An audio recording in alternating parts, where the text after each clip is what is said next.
ya bone tshebeletso ya hao ya New Vision Radio o ditse na Sandra Thembi Masiteng re ka ba le wena ho fitela ho reng ya botselela hopola hore qadile le wena mane ho reng ya boraro thathelwa ha jwalo re fana ka tsona maelo mamelo go tshepisitse hore mokgatlelong ona wa rona wa bobedi re tla be re buisana le Sandra Damata, international renowned life coach and counselor with over 22 years of experience from South Africa, who is extremely passionate about work she's doing around the world in her say no to violence against women and no to bullying and body shaming campaigns. Ki Miss Kevisha South Africa wa 2018 and then hape ula kaunwa the Miss Gemini modeling and talent agency ki Miss Winter Queen 2018. Me taba e tla buisana le yona le yena ka jeno, it's about the violence against women. You understand? Sandra, good afternoon and welcome to New Vision Radio. Sunny Bonani, and what a beautiful Wednesday afternoon. Thank you. Sandra, sorry my darling, I think you're off. You were offline. Yeah, we're on now. Okay, let's start over again. Let's try that again. Thank you so much to New Vision Radio for having me. Dumelang and Sunny Bonani on a beautiful Wednesday afternoon. Exactly. You know what, my sister?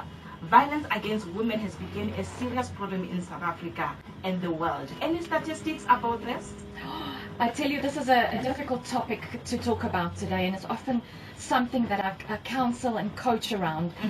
So, you know, there's different information around the countries, but we know, this is a scary statistics, 35% of all women have been physically or sexually abused, usually by an intimate partner or a non-intimate partner. Now, while women across the globe are falling victim to physical or sexual violence every day, this is what horrifies me. African women are particularly vulnerable to this regard. I mean, it's actually been concluded through lots of research that the African countries have some of the highest levels of physical and sexual violence with women in the world. In Africa, imagine. Yeah. Oh, what's wrong with us Africans? Please, let's change our attitude. Yeah, and Sarah, tell me, how do we know if this is to be true? I was hoping it wasn't true, but look, the information follows a report by the South African Medical Research Council, most people know it as the MRC, in collaboration with the London School of Hygiene and Tropical Medicines, and as well as the World Health Organization. So according to their reports, about 45.6% of women in Africa experience some sort of sexual violence compared to the 35% worldwide. It's scary. Wow. So what are some of the consequences stemming from the shocking violence behavior?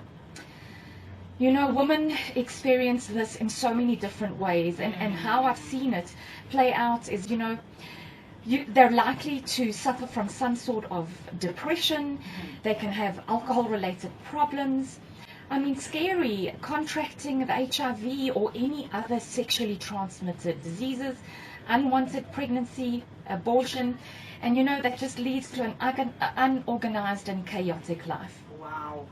So, Sandra, how do we actually define violence against women? So violence against women takes lots of forms: physical, sexual, economic, psychological, and emotional. But they all represent a violation of human rights and dignity. I have to really focus on that.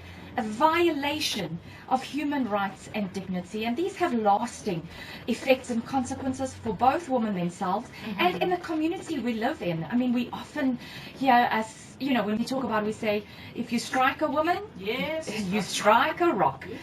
So victims of violence not always have, you know, don't always have the effective support in public services available to them. It's not always as widespread.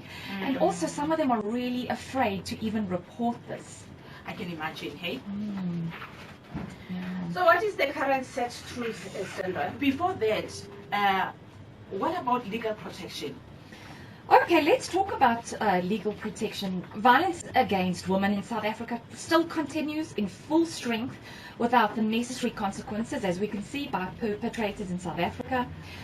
It's sadly the country that's disreputably known for horrendous gender violence crimes, those gender-based crimes, which are especially, unfortunately, sexually connected crimes, irrespective of having the most progressive legislation in the whole of the African continent.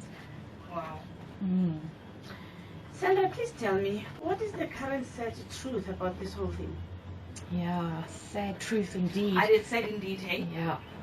Seriously. Man, it's sad. And, you know, I think whether you have a mother, a daughter, a sister, and at some level this is really going to touch you. We know that studies report that between 40 to 50% of women have experienced violence from intimate partners as well as attacks from strangers. So we know that violence against women is firmly established in South Africa, and Yes. you know, it just doesn't appear to be changing anytime soon. You know, rather violence, and I hate to say this, but Yeah. it's become the order of the day, and Sandra, we it's see like, it. Sandra, I'm so sorry, my love. It's like I can't hear you properly. Just talk to the mic. Yeah. Here we go. Can you Much hear me better now? now. Yes, much Okay. So, as I was saying, you know, violence against women has become the order of the day, and it's becoming accepted as a way to affirm and reaffirm masculinity and dominance by the menfolk. So you mentioned earlier about around domestic abuse, gender-based violence. Can you tell us more about what that is? Yeah, sure. So, gender-based violence refers to the violence that targets individuals or groups on the basis of their gender. Yeah. So this usually acts, you know, you look at things that inflict physical, mental, or sexual harm or suffering. And the threats of such acts, coercion, and other deprivation of liberty, once again coming back to that, you know, your human rights being violated. But then if we look at domestic violence, now in South Africa, we also refer to this as the following. So either domestic abuse, spousal abuse, battering, family violence. Oh, this is the next one, and I hope I'm not scaring anyone with Valentine's coming up. Dating abuse. Oh my goodness. Oh Lordy. Of course, like there is, you know what, actually it's true.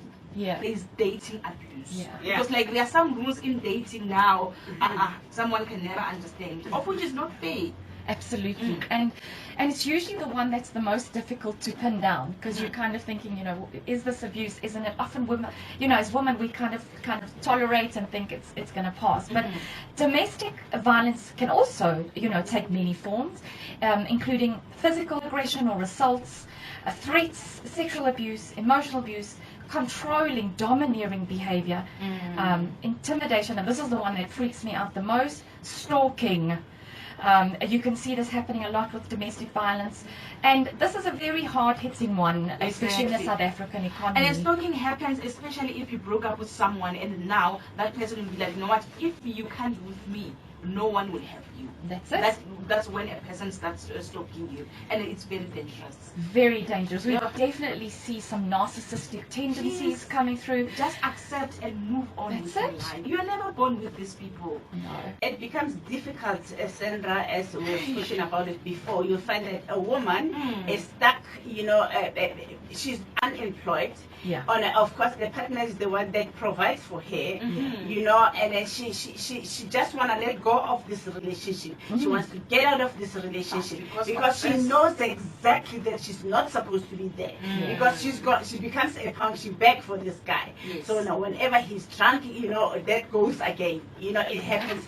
Sometimes it happens to other people every weekend. You know, but she's scared to get out of the relationship. And you know what? So now, on that note, Uh-huh. you know, because of Yep. you're scared to get out of the relationship, Yes. you ask yourself a question that most women, they say, you know, if I leave, if I walk out, who's going to provide for me? Who's going to Exactly. put a plate on the table for me? You understand this or not? So what is the problem? What is supposed to happen to that woman? Yeah. What is your advice? And then some people, they will always tell you, why don't you leave if this person is abusing you?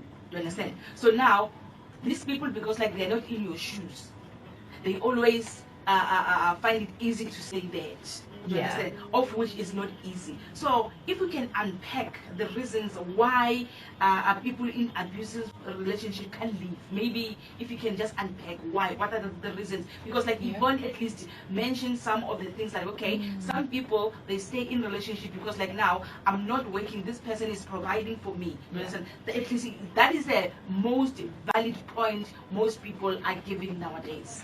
It's so true, Sandra. And you know, you often see people and they may look like they have it all together, but you know, deep down inside, we never really know what scars or pain they're carrying. Exactly. And we actually call it economic deprivation, where based on someone's economic ability to provide, they use that as abuse. And it's interesting. You know, I see professional women, I see women from all walks of life, and Yes. they often say to me, you know, my family are even getting annoyed with me. They're saying, man, just leave, do something. Why don't you just leave? And let me tell you, you know, some of the reasons why people don't leave is that primarily emotional abuse just destroys your self-esteem. And it makes feeling or starting fresh, it makes it feel completely impossible. So they downplay the emotional abuse, and some of, you know, the ladies will say, yeah, but he doesn't hit me. And you know, some of my clients will say to me, I wish he would hit me, because hiding has a beginning and an end. Imagine. Either one is wrong. So we downplay the emotional effect and the cycle of abuse. You know, after every abusive incident, I see this often, comes the makeup honeymoon phase. Yay. And we often call it the battered wife syndrome, where there's an incident of abuse, and you know they apologize and say, promise this never going to happen again. It becomes a vicious cycle. It's 3 months of beautiful romance again, and then it's that one hiding and the bunch of roses that arrives the next day. As they say, Always that, the case. Yeah, as they say that once a thief, always a thief. Absolutely. So Sandra, tell me, I want you to go on, earlier on you mentioned about dating abuse. You know, somebody will say, what is that? Yeah. And what does that got to do with anything? Because if this person hasn't, I'm not a girlfriend yet, you know, as a woman, you know, how can there be an abuse on that? And you know, I think our instinct as women often tell us something's not right. So dating abuse, what is that? So if you at any time feel emotionally, psychologically, or physically offended in terms of something doesn't fit there right for you, and it's just, it doesn't feel comfortable, let me tell you something, your instinct is telling you, That's run. true. If it's not right, it's not right. You Not have to right. Trust your instincts. Yeah. Your instinct. So this is a serious problem, Sandra. Yeah. How did we get here? How did To we get this abusive relationship and all that? Oh, it's scary. You know, women are 70 times more likely Yes. to be killed in the weeks after leaving their abusive partner course. than any other time in their lives. So how did we, you know, how did we get here? And that's an interesting question, because Yeah. while both men and women can both be victims of violence. And then sometimes you end up blaming yourself as a woman or Yes. as a man, because like even men, they get abused anyway sometimes. Absolutely. But like, yeah, you end up blaming yourself that, oh, maybe it's me. Yes, Right? maybe it's me. And you know, I have to focus that it's men can also be abused, and it's even harder for them to speak up. Because like when you get to police station, you'll Oh. get yourself, huh? Yes. What are you saying? Yes. I mean, I was counseling a gentleman who's actually a police officer, and he used to come just battered and bruised, and he'd always say, you know, I got hurt, shame. He had to, like Ivor, he said, I got hurt police after the officer. police officer, big man, married to this tiny lady, and he says, no, I got hurt out in the field, and eventually he opened up to me. He was broken, and he said to me, you know what, as tiny as that wife of mine is, she beats me, and she throws hot water on me while I'm sleeping. It's Yeah, scary. that is true. It's That is atrocious. true. Yeah. You know, because of normally when we talk about abuse, Yeah. we only look at the Focusing side on whereby males Yeah. abuse females. Yes. And there are bullies whereby there are females out there, and they do make things happen. Yeah. You'll find that they're the one that causes troubles in the house, Exactly. and this has to be done, it has to be done. If she says no, it says no. You know, to her it's no. So there are men that feel that you know what, they give their wife the upper hand, and sometimes that upper hand, it leads to abusiveness. You're so right, Yvonne. And you know what, to be real, Yeah. on some level, most of us participate in this culture that supports and encourages violence against women, girls, and men by saying, you know, for example, I've often heard guys saying to their friends, come on, man up, you know, do something about it, you know, show her who's the boss. And, you know, we bystanding and watching this behavior is just as toxic as actually being involved in it. Sandra, due to time now, because I can see like our time is running. So what can we Okay. do to prevent violence against women? What can be done? All right, so let's, I'm going to give you a few ideas. First of all, educate yourself on violence against women. Learn the facts. What is the prevalence? Believe your survivors. And like we're doing today, let's join forces, speak out against all forms of violence. Let's question gender roles and assumptions. Exactly. Don't blame victims and reinforce rape as if it's the victim's fault. You know, sexual violence is never about sex. It's actually about power and control. But I also have some tips for the men. Yeah. Men, please, I'm asking you We're to begging speak you. up. We're Yes, begging you. we're begging you. We are Speak pleading up. with you today. Yeah. Choose your words carefully and respectfully when speaking of women in your life, and show your strength. You know, you like speak up when other men are using their strength to hurt women. And also, you know, don't allow TV, movies, music, or social media to define their idea of a man. Yes, don't follow all those things, guys. Like ya hola we go to mamedi wa ka o mametse in the New Vision Radio hore re bua ka sehloho se bohlokwa haholo mo e leng hore tlhekefetso ya bomme e atile haholo naheng, even especially re buela kgweding ena ya February, kgweding ya marato. Rata motho wa hao ke kgwedi ya marato. Stop abusing women, or if you're a woman abusing a man, stop it. Stop it. Yes, stop it. So, any specific maybe contacts where you can refer the victims and all that? I'm going to give you three. Okay. Three awesome, you need to put this on your phone, ladies. Yes. So, number one, the Department of Social Development has established a gender-based violence command center. It's got a toll-free number. It's open 24/7. I'm going to give it to you now. It's 0800 428 428. Yes. Or you can just send them, please call me, to You said the number is give you that number 0800 again. 0800 428 428 428. 428. Ah. And you can also send them, please call me, and this is what you dial, star 120, Star 120 star 7867, star 7867 hash. hash. And then Lifeline are a phenomenal service. They're there not just to help you, maybe somebody who needs counseling, trauma counseling, a family member. You can also organize face-to-face counseling. And they're on 0861 0861 322 322 322. 322. And lastly, let's not forget to help the little voices, Yes. our children, and Childline are incredibly helpful. And the number there is 08 000 55 555. Wow. Tomorrow is Valentine's Day, but guys, I urge you all, ladies, men everywhere around the world, let's not just share love on Valentine's Day. Let's share love Exactly. today, tomorrow, every day. Let's And be kind to each forever. other. And forever. Oh, Sandy, thank you so much for being with us and for My sharing absolute all pleasure. of this with us. So hopefully, whoever who's listening today, they've grabbed something, and then they are going to change their lives as from today. I hope so. And know this, you are not alone. Fela ya lona ke bomme ko gae itseng ge thuso ya lena gona le jaaka re ile dinomoro go le tla re tla go ga a re direng fela yalo a re ke re rataneng re tlhomphaneng re faneng